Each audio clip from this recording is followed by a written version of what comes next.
people on Whop are making almost $1 billion a year. You can make $100,000 a day doing this. Like literally two people today were fighting for the number one spot, and they're both doing hundreds of thousands in a day. Whop is a platform that used an insanely smart playbook to turn their company from $100 million in value to $1.6 billion. It turns out that all those zeros made this YouTube title seem a little bit ridiculous because it's just a huge amount of money. So have you ever dreamed of making a $1 billion marketplace? I mean, of course you have. And so this video is going to teach you exactly how to use the same methods that they use to generate a gigantic number of customers, and they didn't even use paid advertising. So to set some context, in 2022, Steven Schwartz and Jack were two 22-year-olds who made an app for an unlikely group of people, sneaker traders. And these traders would create sneaker bots. Sneaker bots are this interesting, ethically gray area of business where traders sell software to each other that lets them buy limited edition sneakers as soon as they're released and then sell them for much higher prices. They're kind of similar to scalpers, I guess. This was a highly exclusive community that ran in private Discord channels, but Steven and Jack noticed something interesting. The community itself didn't just want tools. They wanted infrastructure, payments, community, analytics. So that's how they built Whop, a marketplace for people to sell courses and memberships. But they have some pretty genius marketing methods. Instead of paying to acquire users, they let their users drive the acquisition of more users. And I'll explain this more in a second, but the method that they used, they'd grown to more than 22 million users and more than $3.4 billion generated on the platform, which is just insane. And this was all possible thanks to pioneering something important: the clipping economy. So let's dive really deep into Whop, dissect what exactly made Whop work and how you can apply it to your own content-driven business. We've got 5 principles here, all of which are very, very important. And we'll start with principle number 1. I promised to talk more about the clipping economy because it's a pretty vital piece of how Whop actually works. And if you scroll your For You page on YouTube for just like 5 minutes, you'll see like movie edits, stream highlights, clips from podcasts that you've never even heard of. You know, it just all looks like content on the surface. Like these short videos are just clips. Actually, there's a really fascinating economic engine that is behind it all. There's a huge multi-million-dollar micro economy that literally affects everyone in the world because they are people that are affected by short-form content. And the way that it works is that creators like YouTubers, podcasters, live streamers, it's not always them that's creating these clips because they don't have time. They're busy creating their original content.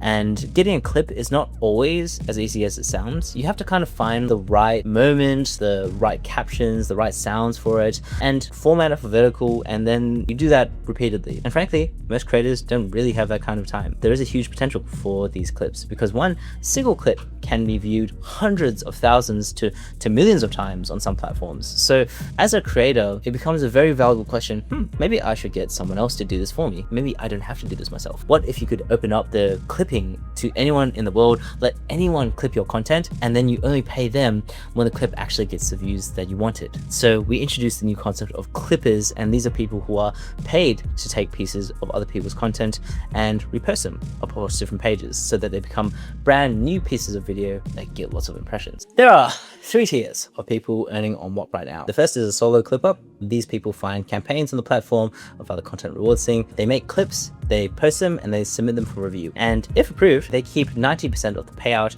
and then Whop takes a 10% cut. So for example, let's say Airac or Jason the Ween or whoever it is, they will offer this kind of bounty, and the bounty is going to be like, you know, 10K. This is a pot of like $10,000 sitting there. And then for every 1,000 views, maybe a clipper might get $1, which is pretty good. Like actually, if you think about it for short form, because it's not that hard to necessarily earn 1,000 views on a short. Beginners are sometimes reporting like $600 to $2,000 in their first month if they're putting in a lot of volume. And then consistent clippers can even push that really quite far and earn $1,000 to $10,000 a month. This is how a lot of young teenagers are getting their first taste of making money online. They know how to cut videos and they know how to post them. So the natural progression of having individuals that are earning money is that you usually have a middleman figure that wants to come and take some more of that money, right? By adding value to these clippers, but also adding value to the brands. So this in-between thing is an agency. A clipping agency is the agency that manages relationships with brands, sources, campaigns, and they kind of bring on clippers to do the work. It's easier access for a lot of the brands, and then the brands have someone that they can rely on, and it's good for the Clippers as well. But the numbers kind of get a bit ugly because agencies can take anywhere from 20 to 80% of the Clippers' earnings, and that's a huge amount for the middleman to take. So what do the most successful Whop members look like? Well, I guess like the third tier, although arguably it's kind of like the second tier, is the person that's actually running the agency. They'll make a lot of money because they land the brand deals and they manage a team, but they take a cut out of their Whop army of Clippers, and then some of these people are reporting, about $15,000 to $30,000 a month at scale. This is just a full business. It's like a marketing agency thing where they do sales, they do management, they do quality control, and they manage the client relationships. It's very much like any other business that you might find in the world. Now that you understand the people inside, how do brands actually work with individuals on Whop? Well, let me give you a real example. This is Eric. Eric is a YouTuber and a very popular one at that. And then he's got this group called Clipping Farm.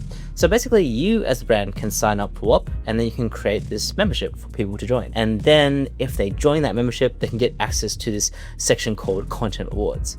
So Content Rewards is the place that lets Clippers make clips for you. And basically, if the clip itself gets views, which is verified, then, maybe you get 1,000 views, for example, then they get paid. If the clip itself doesn't get any views, well, the brand doesn't like those clips, just rejects them, obviously, and then the brand doesn't pay anything. And so basically these brands, YouTubers or whatever, they'll put up bounties and say, okay, I'm gonna pay $1 per 1,000 views. And if you've been in social media for a while, $1 per 1,000 views is actually really, really cheap. Maybe like if you were to do advertising, for example, your advertising costs can be anywhere from like $10 to $25 or $30 for 1,000 views, and even more depending on the niche. So it's a very, very cheap way of incentivizing traffic. But for like a Whop clipping campaign, maybe you're only paying like 50 cents to $3 per 1,000 views, and then those views are coming through content that looks organic. It's just really, really cheap to get views, and the return on investment is like really good.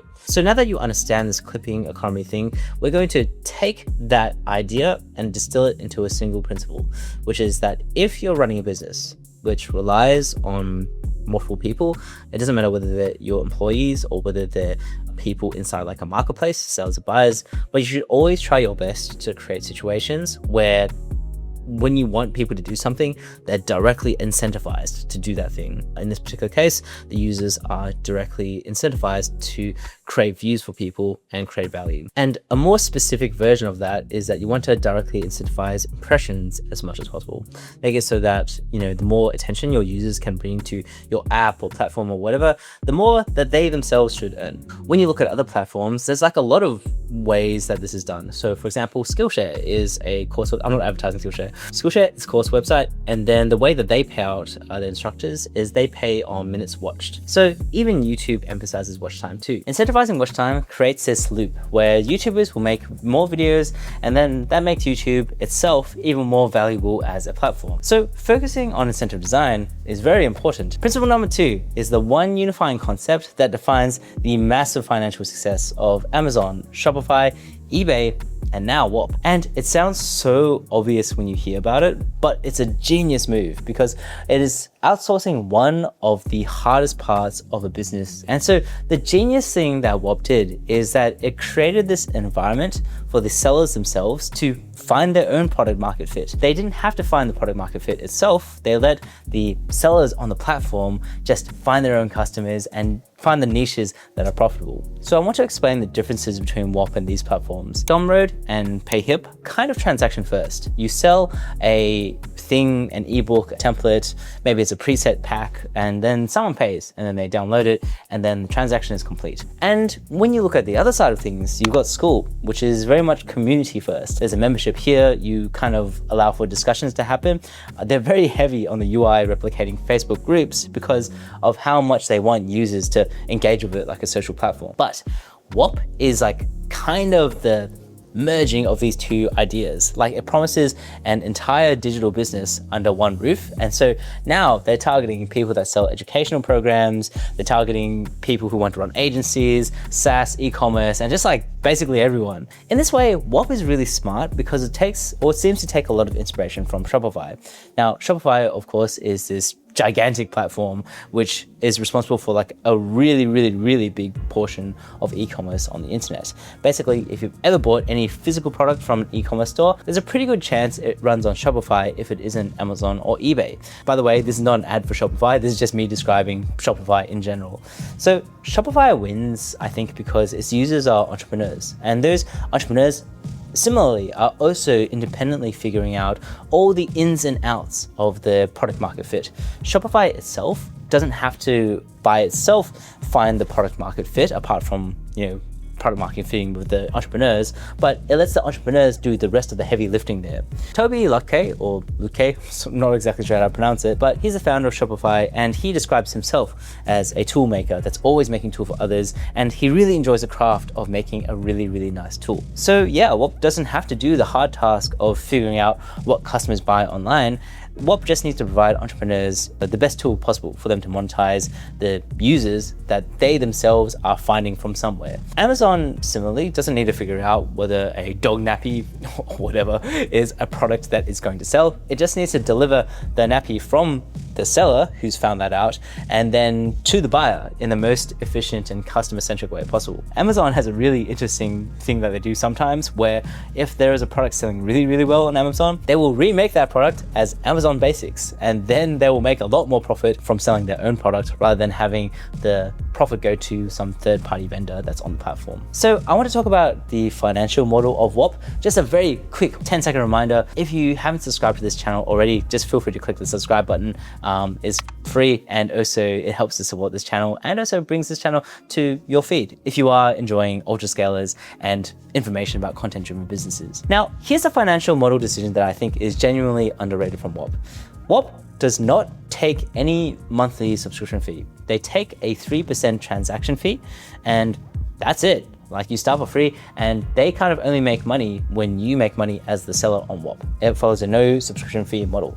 This is not just because they're being generous. It's actually a really an interesting principle. It's a very calculated removal of the barrier to entry. Lowering this barrier to entry means more sellers join, and obviously having more sellers on the platform means more variety, and that's very valuable to Whop. Where this becomes even more interesting is that Whop doesn't just make money on the transaction of the sales itself though. If 3% was all there was, then perhaps the revenue wouldn't be as much. So how do you justify like a multi-billion-dollar valuation for it? Well, Whop actually makes money through quite a few different other avenues. So for example, with failed transactions, they take a fee on the recovery fees, and they also offer like a buy now, pay later financing to buyers where, it encourages sales because the customers can pay later on, but Whop will take a cut of that financing. And Whop takes it even more to the next level because they actually launched a feature called Treasury, and it basically lets sellers and creators keep a whole bunch of money on the platform as USD T0, Tether stablecoin.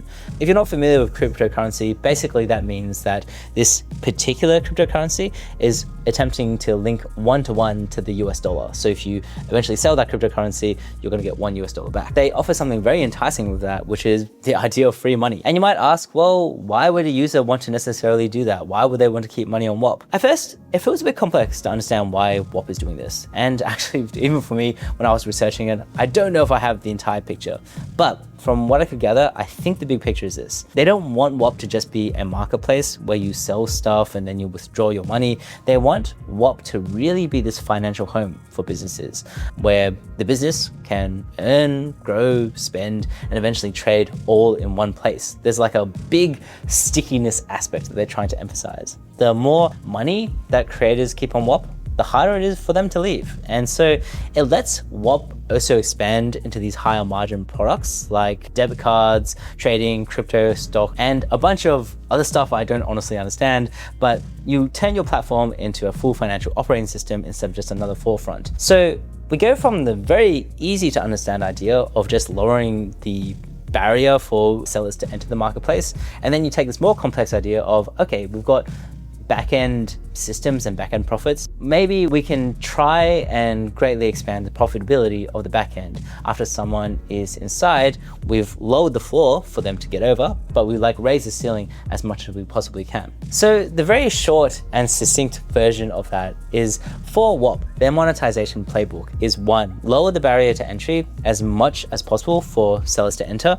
Obviously it's still profitable for Whop, but it's not like a huge profit necessarily. And then the number 2 thing is that you build these monetization layers that activate after the seller, the user, is already winning on the platform. Now, you don't have to be a marketplace to use this model. For example, the direct to consumer version of this is lead magnets. You know, you might give away a piece of information for $0 and collect someone's email, but then actually you sell to them on the back end and advertise to them with your valuable newsletter or whatever. So this channel probably might have some variation of that, for example. So another way you can do it is, let's say you're an e-commerce store, is that you literally have a coupon code that you have to enter your email for, so that you can collect people's emails and that you can sell things to them later. So for example, if you have this thing where someone has entered their email address, obviously at that point in time, they're probably interested in maybe purchasing something, but you can email them 30 days or 60 days or 90 days later on, and then eventually, even if now is not the right time for them to buy that product, they may eventually choose to buy the product from your website.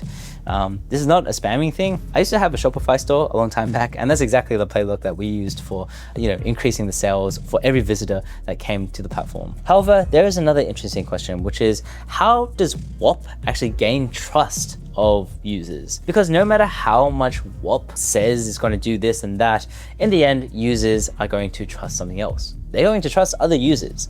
And so if you have objective success measured by other people and you show that on the platform, then that's a lot more convincing than whatever you're going to say as a platform itself. You probably know the feeling already. Like when you've gone to a restaurant or something, you go to Google Maps before you go to that restaurant and be like, oh, like what do the reviews say? Is this really good? I'm going to go to that restaurant because it's got 4.7. So how does Whop actually do that?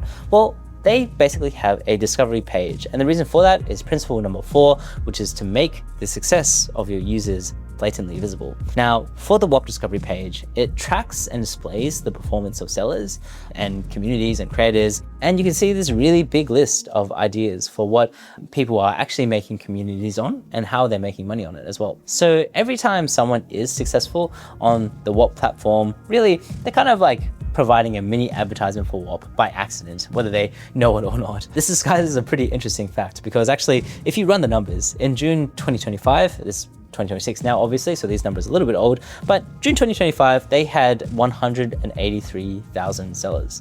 And then 258 of them crossed $1 million on the platform.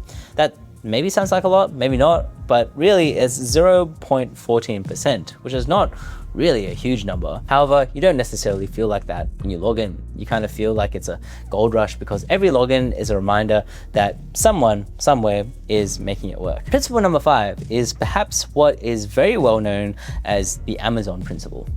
Well, maybe it's not exactly called that, but is essentially what Amazon did. Amazon is a really interesting company because when it started, it didn't start off by selling absolutely everything like it does today. It started off with the reselling of books. And by working out that niche marketplace, they were able to take that and then expand. And so if you are making a marketplace of some sort where there's a seller side and a buyer side, you don't want to start with the broadest market possible. You want to start with some really niche market and then get really good at selling to that market first. Whop started with sneaker traders and sneaker bots because they just wanted to make the best platform for them. And there was a really interesting kind of cultural thing that happened because of that. People running sneaker bots, like a really high engagement community. They talk a lot about the tools that they use, and these really tight-knit communities, they had this mindset of like figuring things out, making money and building something. It was a very like entrepreneurial energy that carried on with Whop even beyond the niche itself. By just serving this niche really well, Whop created something that was the best for them. And of course, they spent time afterwards finding out all the different aspects of what sellers actually need, but this initial niche gave them the momentum to go forward into other niches. So when you're making a marketplace, you want to be the absolute best option for a specific underserved group who really needs you, serve them so well that they can't stop talking about you. Then you expand from that loyal core. I'm thinking about this a little bit with creatorside.ai. For example, like the focus for my platform is going to be more so about like content creation and stuff first, before expanding out into more general AI tool use. Now, for all the principles that I've talked about so far, I've talked about all the amazing stuff that Whop has done, but what troubles might you run into when you're creating marketplaces? Well, a few patterns come up repeatedly when you read through Reddit threads and clippers and sellers on Whop, and these are areas for Whop to actually improve. They're hard problems, but they're worth talking about. The first is payment holds. Whop at the moment can hold payments for up to 120 days, and that's a stated policy, and to be fair, most marketplaces have some version of this. Stripe, PayPal, Etsy, they all hold funds against chargebacks and fraud risk. But 120 days is quite long. Like if you're building a income around clipping, for example, you have to wait 4 months before you start to see the frozen earnings come towards you. I'm not sure if that's a policy that necessarily affects everybody on Whop. Maybe it's like different for some preferred sellers, for example, but that is something that has been talked about on like different forums and stuff. And you know, I'm sure they had a good reason for deciding that number. You're trying to balance the speed of payouts with the risk of bad actors, and like which one do you choose? Whop's had some very interesting decisions there. The second thing is the bot flagging system. Now, multiple clippers report that legitimate organic clips sometimes get auto-rejected as bot activity.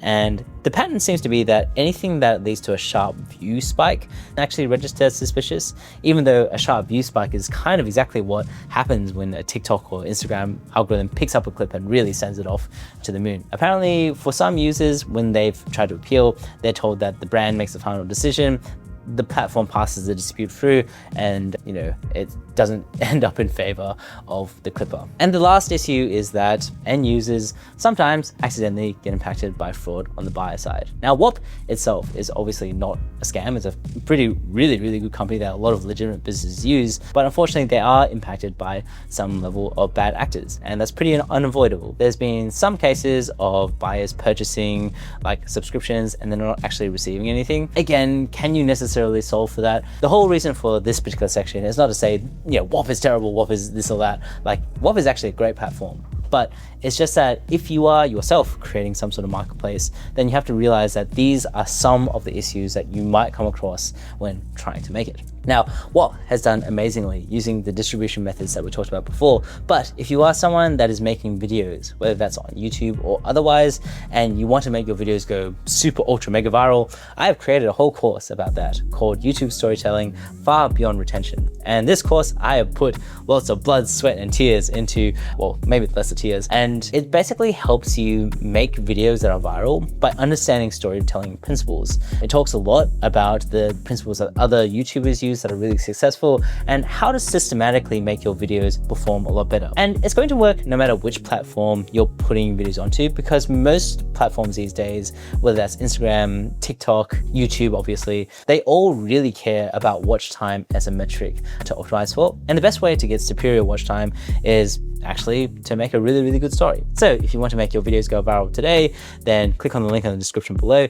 for YouTube Storytelling Far Beyond Retention. It's a course that I've written, and I hope you like it. I think it's the best course on YouTube storytelling specifically because it's such a niche subject and I've spent a lot of time thinking about it. This has been the Ultra Scalers channel. Thank you very much for watching, and if you enjoyed it, please type Whop in the comments or something.